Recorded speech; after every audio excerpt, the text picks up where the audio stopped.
Anger is not chaos. It's code. Beneath every flare of rage lies a pattern, a wound reopened, a boundary crossed, a truth denied. Most people either run from their anger or let it consume them. But the wise? They decode it. Because anger, at its core, is the body's last resort to be heard. It's not always loud. Sometimes it simmers in silence. But it always signals the same thing. Something must change. The next time fury rises in your chest, don't fear it. Face it. Ask it what it's protecting. Maybe it's shielding a childhood scar, a buried betrayal, or 1,000 quiet yeses that should have been no. When you trace the fire back to its origin, you don't lose control. You gain command. Because real strength isn't cold detachment. It's conscious combustion. You don't extinguish your rage. You wield it. There's a difference between being angry and being unheard. Anger is often the shadow of silenced truth. You've swallowed your thoughts. You've smiled when it hurt. You've held back the storm just to keep the peace. But peace that costs your voice is just a quiet war inside. So when anger erupts, don't rush to cage it. Ask it, what has gone unspoken for too long? Anger isn't only about rage, it's about recognition. The part of you that was dismissed now demands a seat at the table. And sometimes, that fire, it's your soul pushing back against invisibility. You're not too much. You're finally enough to stop hiding. The real question isn't, why am I angry? It's, why did I wait this long to say something? Give your pain a voice, or it will find one of its own. Most people mistake anger for aggression.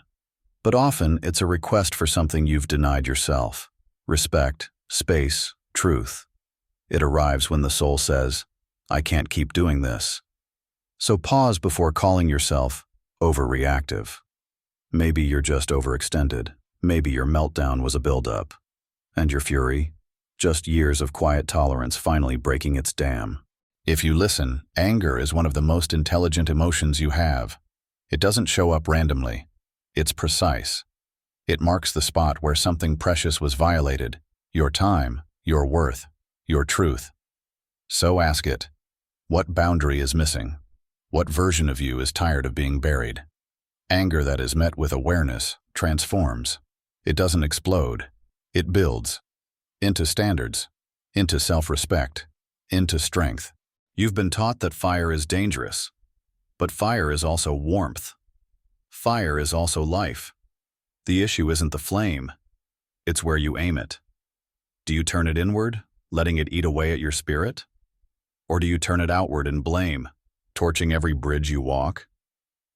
What if you learned to direct it inward, but not destructively? What if you forged with it instead? When anger is misunderstood, it becomes violence. But when anger is respected, it becomes vision. The fire you feel isn't here to burn your world down.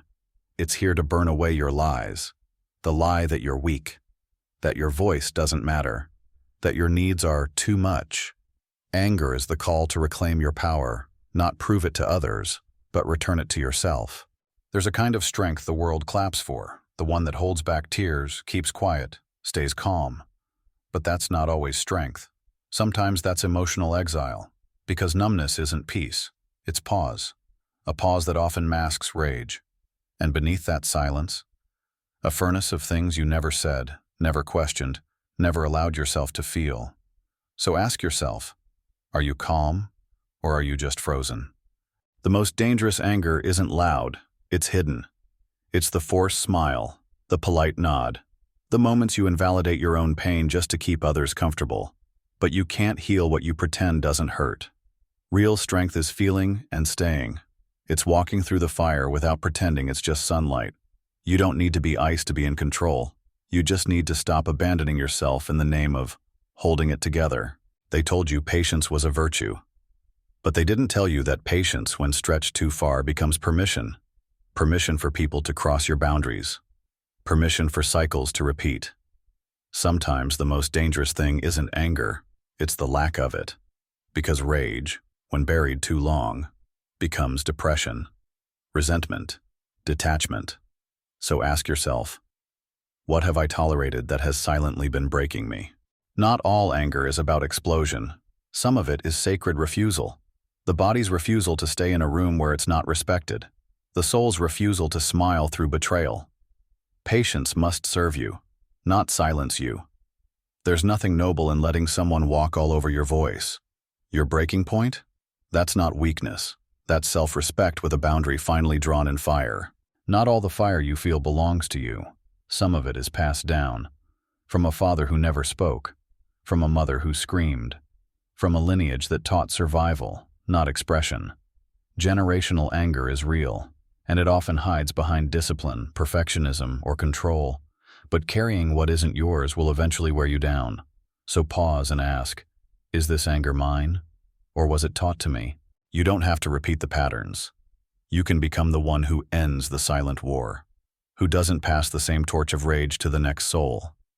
Healing inherited anger isn't soft work. It's sacred work. It's the labor of rewiring a story you didn't choose, but now have the power to re-author. You're not broken.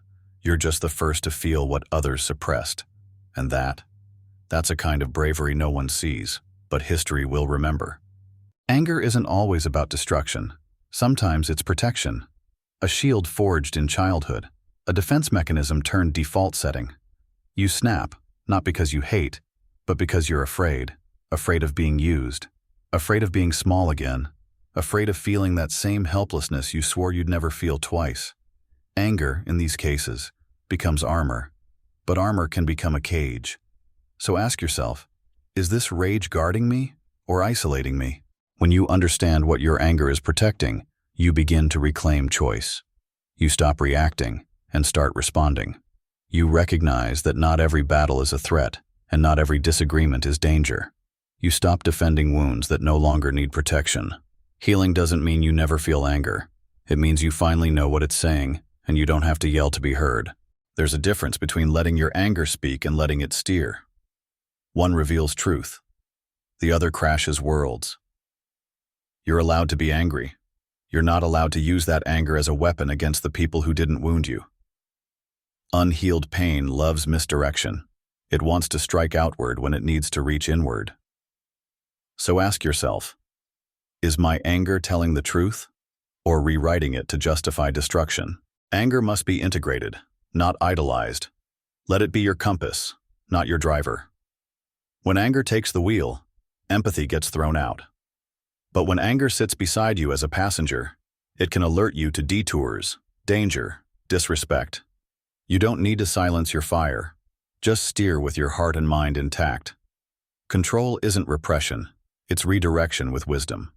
Anger, left unexamined, becomes legacy, passed on in tone, in silence, in slammed doors and cold dinners. But so does healing. The most revolutionary thing you can do is not repeat the storm, to feel the rage without weaponizing it, to face what hurt you and choose differently. This is how cycles break, not with violence, but with awareness. So the final question becomes, will you become what hurt you, or become what heals you? You don't break generational chains by denying the fire. You break them by transforming it, by building from it, by choosing to use your story as blueprint, not burden. Anger is not your enemy. It's your origin. And when wielded with love, it doesn't just protect your future, it purifies it.